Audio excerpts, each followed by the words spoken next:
Yeah. Morning, good afternoon. Hello, good afternoon. For everyone here so far.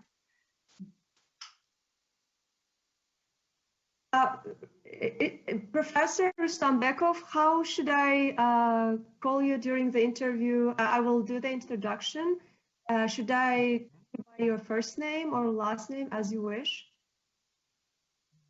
How is easier for you? Which is better to use Okay. for you? Yeah, okay. I mean, I'll introduce you with as Professor Stambek or Stambek, and then I'll just call you Stambek if that's fine. Okay, that's fine. Yes. Sounds good. So you were mentioning that Diana was online and she's dropped out. Yeah, I saw when I came on, I saw her. I couldn't hear her though, so I think she disconnected twice, and then yeah, I think she'll be reconnected. Would you like me to call her? No, I think we can wait a few minutes and see what happens. Right, Carolyn hasn't joined yet. Here she is again. Yeah, that's good. Diana, hello. Hi. Hi, Diana. Good morning, good afternoon, and good evening, everyone. I was having some issues with my microphone, but I think it is okay now. Can you hear me? Yeah, it sounds perfect now. Super, that's great. How's it in Tashkent? Well, it's sunny, as you can see. And it feels like almost spring and summer, to be honest. That's nice. The weather is amazing. Sorry? Yeah, the weather is amazing today. And you don't want to sit in the office.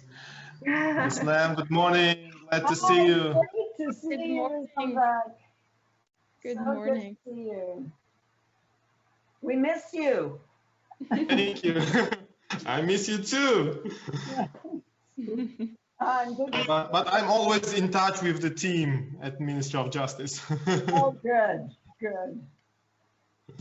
That's good. Well, good morning, Carolyn. Hi, good morning. Good to see you. Likewise. I have a quick question, if I may, about whether we are allowed to share some documents or, on the screen. So am I able to share my screen in case if... do you see a share screen button on the panel at the bottom of your screen? I do. I'm checking whether I have that admin or whatever role that is required to share the screen. If it is okay, then. Yeah, if it works, certainly. If not, I can write to our AV department. I can try to sort of fix it in time. No problem. No problem. I think we have all gathered, and if you are all ready, we can start in a few minutes. Welcome, everyone. The interview will be recorded, as you know, and after, once the interview, we will share with you the copy of the video, so you can watch it and let us know if you would like us to edit, maybe delete or remove some part of the interview. And after we after we receive all your approvals, we will send it to the video editor, who will edit it according to your wishes. And then it will be published on RAI's website and LinkedIn account. And if Rocio doesn't have anything else to comment, I think we can start soon. No, the only thing is that you can also obviously feel free to publish it on the TIAC website. It's not something that's sort of only for us at all. So that's Super. all. That's great news, yeah. Okay, so then I can start with the introduction, and then yeah. Good morning, Good afternoon, good evening, depending on your time zone. My name is Shirin Gurdova. I'm a member of the Executive Committee of the Rising Arbitrators Initiative. I would like to welcome you to this episode of the RAI's Interview the Institution series. Today, we will interview the representatives of the Tashkent International Arbitration Center, Ms. Diana Bayzakova and Professor Islanbek Rustambekov. Ms. Diana Bayzakova is the director of TIAC. She is a multilingual dispute resolution expert, and she has acted as a sole arbitrator and as counsel in a number of international arbitration proceedings under various arbitration rules. She's the only arbitration practitioner from Uzbekistan who has been ranked by the Legal 500's Arbitration Power List CIS and Caucasus edition. And she's the founder of the Nikonov Tech Moot.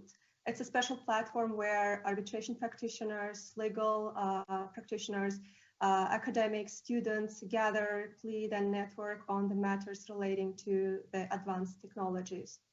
And our second guest is Professor Islanbek Rustambekov. Professor Rustambekov teaches at the International Commercial Law Department of the Tashkent State University of Law. He lectures on private international law, on international dispute resolution, on international trade law, as well as on free economic zones. He's an expert consultant on international investment arbitration at the Ministry of Justice of Uzbekistan and had previously he had served as the head of the Department on Legal Protection of the Interests of the Uzbekistan in international organizations. So Ms. Diana Bayzakova and Professor Rustambekov will be interviewed by Ms. Caroline Lam and Ms. Rocio Digon. Ms. Caroline Lam is a co-chair of the Advisory Council of the Rising Arbitrators Initiative, and she is also a partner at White & Case's office in Washington, D.C. Ms. Rocio Digon is one of the co-founders of the Rising Arbitrators Initiative and a legal consultant at White & Case's office in Rome. Now, before I pass the floor to Ms. Caroline Lam, Ms. Bayzakova and Professor Rustambekov, could you please tell us what do you think about Rising Arbitrators Initiative? Let's first hear from Ms. Bayzakova and then Professor Rustambekov. Ladies first. Thank you very much.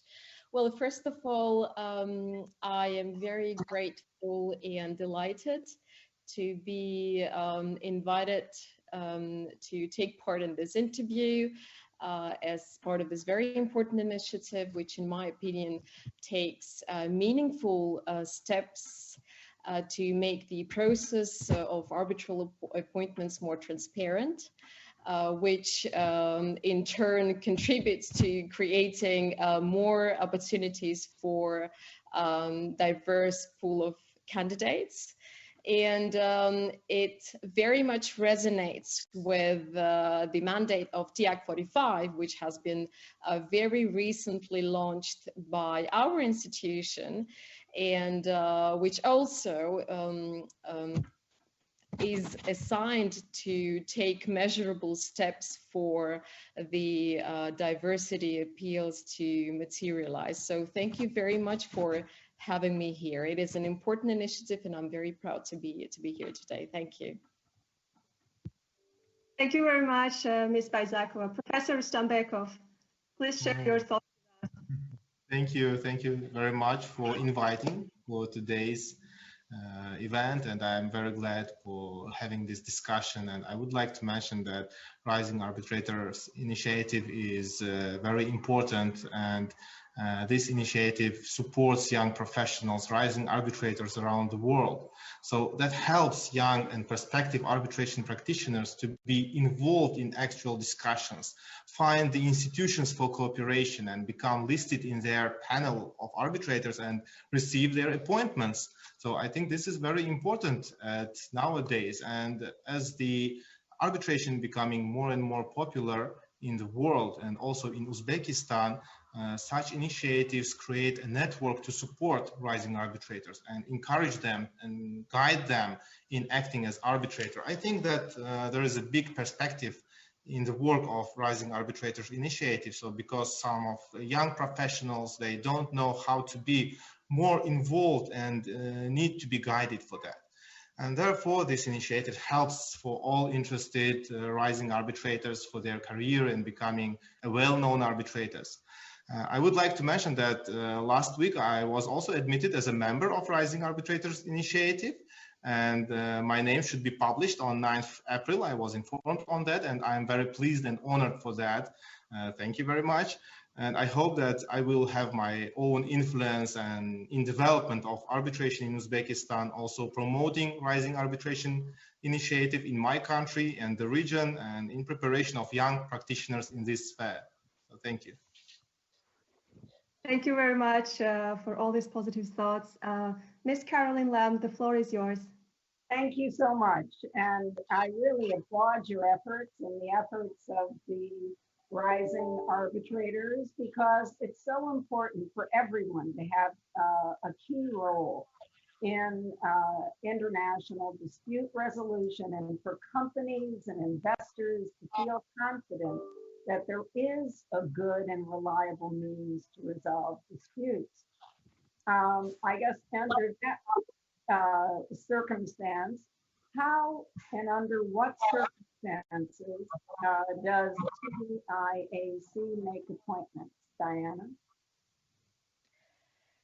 Thank you very much, Carolyn. And I think in answering this question, it is very important to emphasize again that arbitration is the creature of consent, which means that parties may obviously mutually agree on the number of arbitrators, on the candidate for appointment, and only in the absence of such agreement, it is the TIAC Court of Arbitration that would step in and that would make the decision on their behalf. So once again, the consensual nature of arbitration is very much reflected in the provisions of the TIAC rules. So we're not really different from the operational framework of other arbitral institutions. And it is the TIAC Court of Arbitration which is exclusively empowered to make appointments under the TIAC's rules of arbitration. Another potentially interesting development is that in January 2021, TIAC has received a formal confirmation from the Permanent Court of Arbitration in The Hague, which confirmed that the PCA may also in the future grant TIAC the powers of appointing authority in relevant cases when the parties choose UNCITRAL rules to apply in their proceedings. And I think last but not least, which is also important to note in this context, is the fact that we're progressing very well in our negotiations with the Supreme Court of Uzbekistan, and we're due to sign the MOU.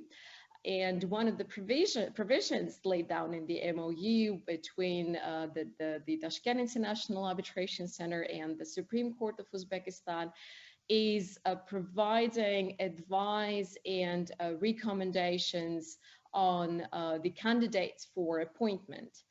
And for your kind reference, it is Article 9 of the new Uzbek international or Uzbek law and international commercial arbitration that provides that local or Uzbek economic courts have exclusive powers to decide on issues of appointment of arbitrators upon failure of the parties to agree on the candidate or the institutional rules that would apply in the arbitral proceedings. So I think these are largely those three instances where the TIAC as an institution would potentially step in and would make those appointments.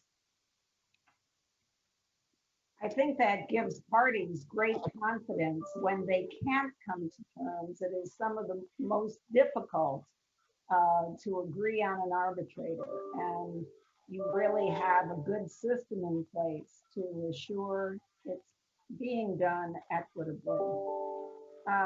Islamabad, are there regulations under the ICA law on appointment of arbitrators by state courts that might even enhance this appointment process?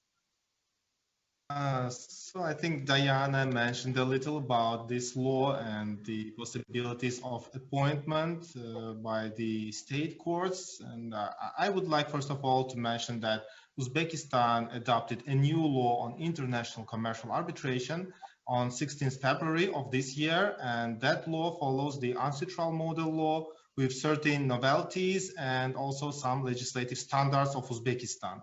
The law will come into force on 17th August of this year. And that was made just for the preparing and adopting additions to the other laws and codes of Uzbekistan, procedural codes particularly. So the new law establishes that if the parties cannot appoint the arbitrator or arbitrators, the state courts shall be competent for the appointment of arbitrators. Also, the state courts shall have competence to decide on challenges and replacement of arbitrators if the arbitral tribunal didn't satisfy such request of the party. But we should clarify that this regulation doesn't prohibit that arbitration institution would be competent for appointment, as such situation regulated by the rules of the institution. State courts' competence is mostly used for the ad hoc arbitration, but if the parties would like to apply to the state court for the appointment of arbitrator and not for the institution, that also will be possible, according to the law, is possible. Such power will be given to the state economic courts, so they will be eligible for the appointments. And according to that will be after when the law will come into force and the additions to the economic procedural code of Uzbekistan would be adopted. And so we are expecting that soon this adoption will be made. So I have a quick question. How does this interact with the Tashkent Center rules, right? If I don't know, want to challenge a party, or if I don't like the arbitrator I'm given, can I go to the court? Or if I file a challenge with the court and I don't like the outcome, do I then have recourse to the Uzbek courts? How does that is there any provision in the TIAC rules that says something about what happens in the interaction between the organization and the state courts? Well, under the TIAC rules of arbitration, it's the TIAC Court of Arbitration that would decide on the challenges of the arbitrators. So there's no such interaction per se whenever there is a challenge under institutional framework. Okay, so these would really mostly apply in the case of ad hoc arbitrations.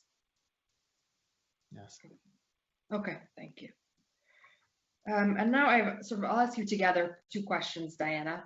Just one, the default appointment process under your rules, and then also just some statistics on the appointments you make in a given year, and any insights you have into the past year or how 2021 is starting. Yes, so again, driven by the principle of party autonomy, parties may agree on the procedure to appoint co-arbitrators and the chair, and if there is, in the absence of such agreement, or if the party fails to make a nomination of a co-arbitrator, it is the institution, or in particular the TIAC court, that would step in and make the appointment of the co-arbitrator or a chair of the tribunal. The case law statistics is due to be published later on this year, but I think a very important and a noteworthy trend in the case law statistics that I can publicly announce is the fact that we have a full gender parity in all appointments made so far by the TIAC court, which means that the ratio of male to female candidates is equal.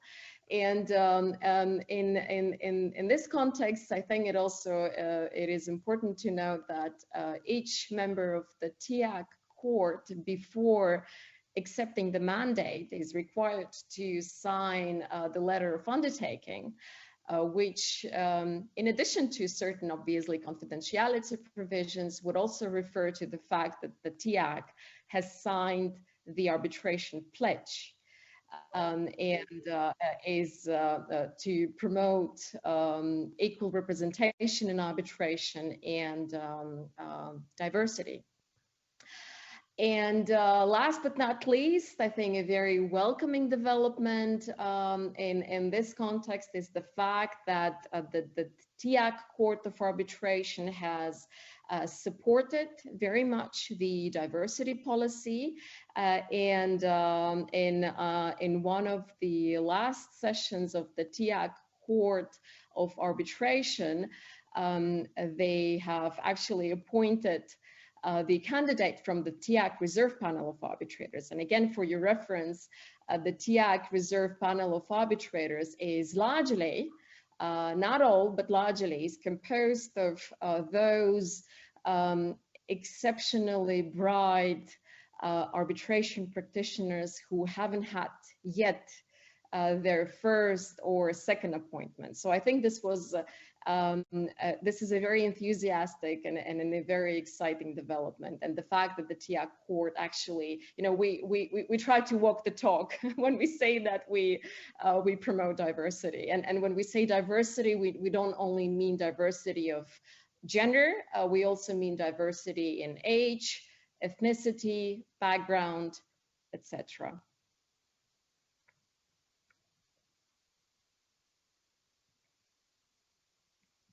So what are the criteria for admission into the TIAC panel? This is a very good question. And obviously, parties are not really restricted in their choice of arbitrator. Of course, this is subject to relevant conflict of interest rules and the fact that each arbitrator, whether it is nominated or appointed by the TIAC, must sign the letter of and the declaration that would confirm that he or she acts independently and doesn't have any conflict of interest. But at the same time, we were of the opinion that we do need to maintain some form of institutional memory to make or to facilitate the work of the TIAC Court of Arbitration, and for them to select the arbitrators whenever there is a decision to be made. And we understood that for the sake of compliance with the international best practices, it is important for us to impose some form of minimum threshold requirement for a prospective candidate to be, so to say, admitted into that institutional memory. And we therefore request from each prospective candidate to submit 2 sanitized versions of the arbitral awards he or she drafted. And in the absence of such document, and this is very much applicable to those who apply to the TIAC Reserve Panel of Arbitrators, we request 2 sanitized versions of the of other procedural documents he or she drafted in the capacity of the tribunal secretary, for instance, or as counsel. And this can be terms of reference or a statement of claim and other documents. So these are that's basically I would say the fundamental requirements or the criteria into the or for the admission into the TIAC's institutional memory or the TIAC panel of arbitrators. And does someone have to be on the TIAC panel or the reserve panel in order to be appointed by TIAC, or can you reach outside of that if you need special expertise? Well, of course, again, the parties may choose to do so, and they are not restricted in their choice. They may go and look for candidates outside the panel of arbitrators, which the TIAC maintains.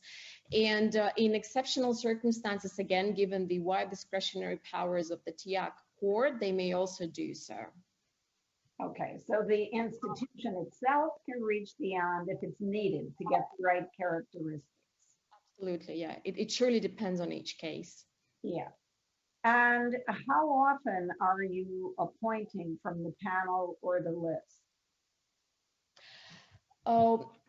Well, so far, I would say the majority of the appointments were from the panel of arbitrators. Again, that was to facilitate the work and to make the decision-making as efficient as possible. And are they all listed on the website so parties can go to the website, look at the background, etc.? Absolutely. Do parties often consult you when they're trying to make a choice? It's a very good question. On one hand, we would generally refer them to the website and to the list that we maintain. But I think it's a very delicate balance that we need to maintain and not to impose on the parties certain candidates. So they're given widest possible choice and make that decision on their own. And what qualities do you look for when you're making an appointment? Well, definitely the overarching requirement is experience in international arbitration, and we are indeed very much proud that the TIAC panel of arbitrators or the members of the TIAC panel of arbitrators are featured in the institutional memory or similar panels of other leading institutions like ICSID, like the Permanent Court of Arbitration in The Hague, etc. And also the fact that our TIAC reserve panel of arbitrators is also composed of exceptional new talent. So again, the overarching requirement is experience in international arbitration. One may also think that regional language skills may be of added advantage or benefit, but this is not necessarily the case, by the way. So out of, say, 20 requests for arbitration that TIAC has received, only 8 requests or 8 cases were in Russian. So the rest of the, in the rest of the arbitrations, English was used as the language of arbitration. So that's also, I think, an interesting development. Again, each candidate before the admission into the panel, apart from the fact that they need to submit 2 sanitized versions of the arbitral awards or the procedural documents, they would also need to submit the CV in the required format, which would where they would need to stipulate in how many arbitrations they've acted as counsel, as sole arbitrator, as a chair of the tribunal, as a co-arbitrator, as the tribunal secretary. We also separate investment arbitration from commercial arbitration. So again, all of this is important to facilitate the work and the decision making by the TIAC Court of Arbitration.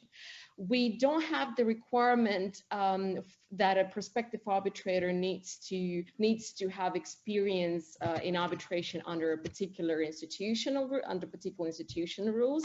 So this is not a mandatory, but we do, however, value experience as a tribunal secretary.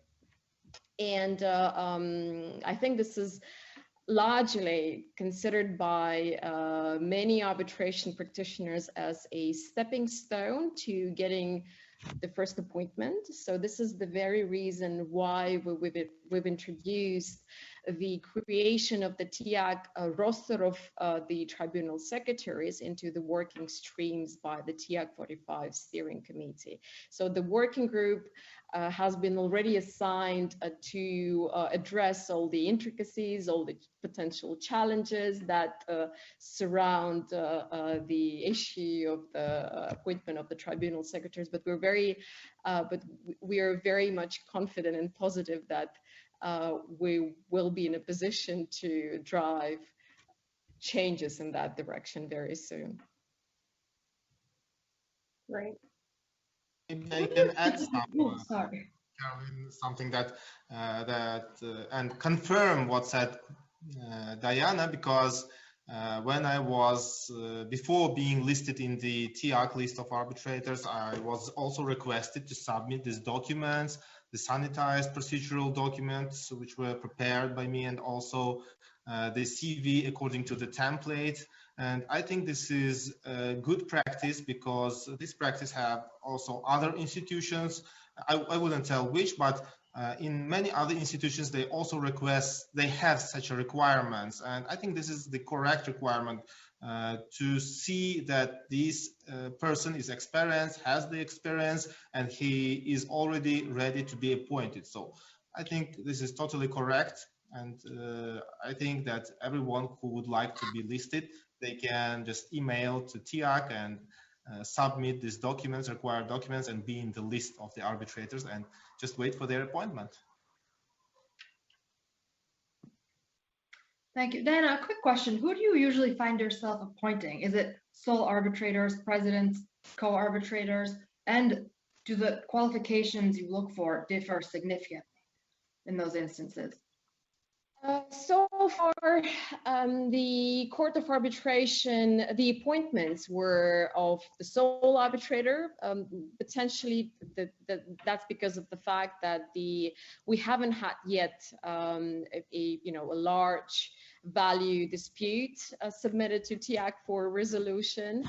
But we'll see. The statistics will show. Yeah, certainly. And Islambeck, one other question for you. Do you think having certifications like CARB are useful when you want to be an arbitrator? So this is a good question, and in my opinion, in my view, I think there's such certifications of such organizations as Chartered Institute of Arbitrators, maybe Singapore Institute of Arbitrators, and also the membership in such organizations as International Council for Commercial Arbitration, young arbitration groups in many international arbitration centers, and others are respected and welcomed and should be welcomed, because that shows that this person is interested in international arbitration and which would like to be like in the one line with the developments of the international arbitration, in the sphere of international arbitration. And I'm also the member of Chartered Institute of Arbitrators, and also the ICCA and several other organizations, and I always receive their news, some articles, and I'm trying always to participate in their events, and this is very useful for me too. I always get a lot of interesting information on global arbitration practice, and I think that such certifications is very useful, and TIAC also looks for that and is welcome. So I think that is very helpful, and it's better to have this than not having that. Absolutely. And Diana, do you have any rule about appointing the same person more than one time in a year or repeatedly? Well, thank you, Caroline, for this question. We haven't had the situation where the TIAC court would appoint the same person more than once in a year. Again, in my capacity as the director, I'm not sure if I'm not involved in the decision-making process, but I may assume that the TIAC court members may not be inclined towards appointing the same person more than once in a year, unless such appointment is warranted due to exceptional circumstances. But again, this is my personal view. I may only assume, because again, in my capacity as a director, I'm not really involved in the decision-making process. How often does the court meet? Again, a very good question. Despite the pandemic, we have had court session in the year 2020 almost monthly. But again, in 2021, the court sessions have been held at least once in 2 months. In the preparatory work or in the time which is used to prepare for the court session, the TIAC Secretariat would normally prepare the case file to ensure that the court sessions are conducted as efficiently as possible. And does the court have to meet to make the appointment? Absolutely. So in order for any decision to be made under the TIAC rules of arbitration, there must be a quorum of the TIAC court, and the quorum is at least 3 members, and the majority of the simple majority must vote for that decision to proceed. So it's always a collegial decision.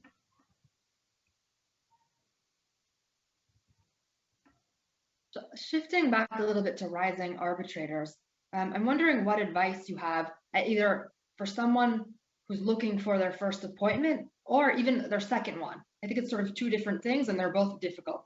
So any words of inspiration you have would be great. Islamberg, I think this is the floor is yours also to make comments and to give some feedback. Oh, you mean about the recommendations for the appointment, of getting appointment? I think this is a very actual question, and everyone looks for the appointment, but this requires the visibility of this person. First of all, I think this is the main thing. Once I have talked with one very respectful person in international arbitration. He's an international arbitrator. I wouldn't tell who was it, but I just asked about such appointments and being like active and having the name in the sphere of international arbitration. And in this regard, he mentioned that the arbitration sphere is a very narrow circle and it is very difficult to get there. So he mentioned that one of the ways for that to publish an article on actual topics and speak in international conferences and show competence and literacy, so to show himself that he has the competence, he is a professional. So this is, I think, the main way to show himself, like by the publishing the articles, by like going to international conferences. I hope that the pandemic soon will be over, because at times there's a lot of online conferences, but I have participated in very many conferences. I have represented Uzbek working groups, and I always tell that the main thing is not to be in the panel and not to speak, but to go and to talk with the people, to show yourself and to get invited with other people and to have the collaboration with them during the coffee breaks. So I think this is the main thing. So in this regard, the person should be active and should work on himself and read a lot, maybe participate in the events, speak on his views about the international arbitration, about the dispute resolution, and publish the actual articles, which would be interesting to read for professionals and others, and that will be helpful to such young practitioners to be appointed as an arbitrator. This is my point of view. Correct. So to conclude, master your networking skills and maintain visibility as a go-to authority in your field of expertise. Thank you.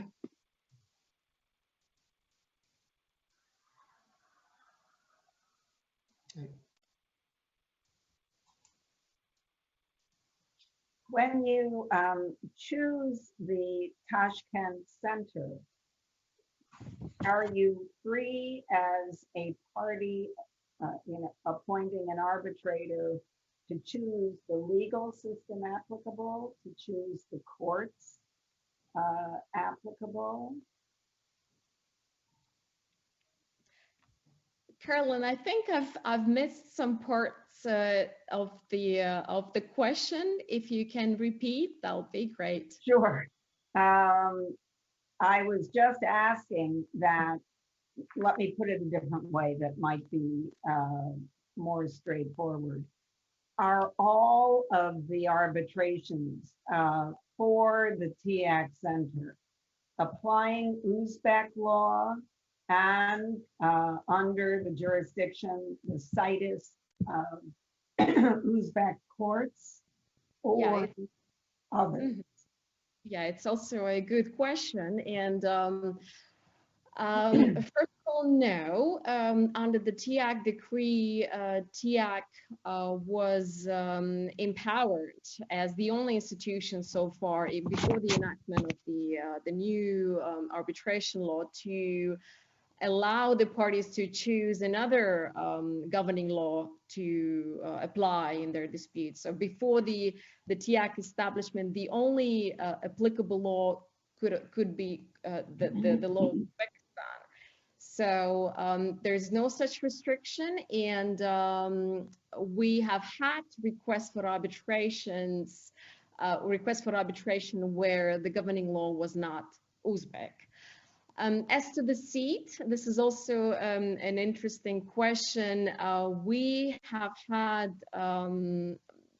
certain arbitrations where the parties have not agreed upon the seat of arbitration. It was the arbitrator who decided on the seat, which was most relevant to the dispute. And in one of the latest cases, the arbitrator has actually chosen the law of the AIFC, or AIFC Astana International Financial Center, as the seat of arbitration. So not necessarily Uzbekistan and not necessarily Uzbek law. And I think another interesting development, the very last request for arbitration, both parties were not from Uzbekistan. So neither the claimant nor the respondent were from Uzbekistan. The claimant was from Russian Federation and the respondent was from Singapore. Of course, there was nexus to Uzbekistan, but again, I think that was an interesting development to see that that some users did not actually, or one of the parties did not originate from Uzbekistan. So for the rising arbitrators seeking appointment, being an Uzbek lawyer or being in Tashkent is not necessarily fundamental. Absolutely, yes. So it is not fundamental. English is being increasingly used as the language of arbitration. We've seen cases where a foreign law was applicable to the dispute and the seat was not in Uzbekistan. And this is also indicated in a new law on international commercial arbitration. So the party is eligible to admit any law, and so the arbitral tribunal shall resolve the dispute in accordance with such rules of the law that the parties have chosen as applicable to the merits of the dispute. So it is based on the ancestral model law, and the law also gives such opportunity, and there is no the requirement of use of Uzbek law as the parties would like. So this is also regulated in the law.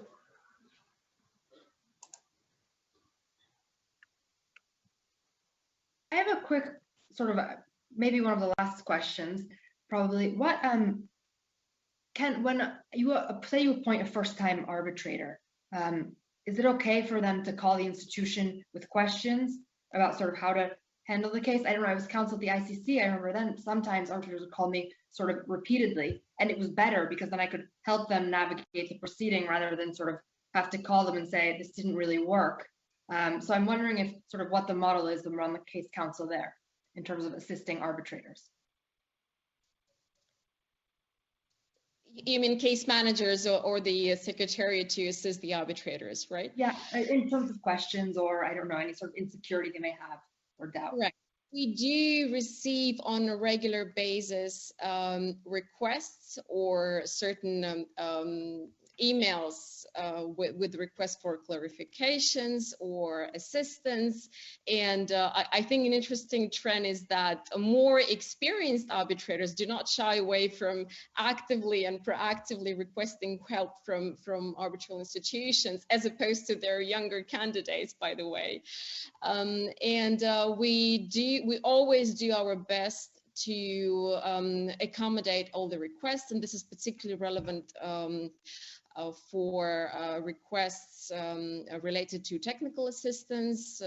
Again, you know, during the pandemic, it was important for us to ensure that the arbitral hearings are conducted smoothly with the assistance from our IT department. So we do keep in touch with the arbitrators whenever they reach out to us and request technical and or other clarificatory assistance. Maybe I will just make some addition that as I know, according to the presidential decree on establishment of TIAC, one of the tasks of the TIAC is to support arbitrators, to advise them and help. So TIAC is always ready for that. And the work is organized very good.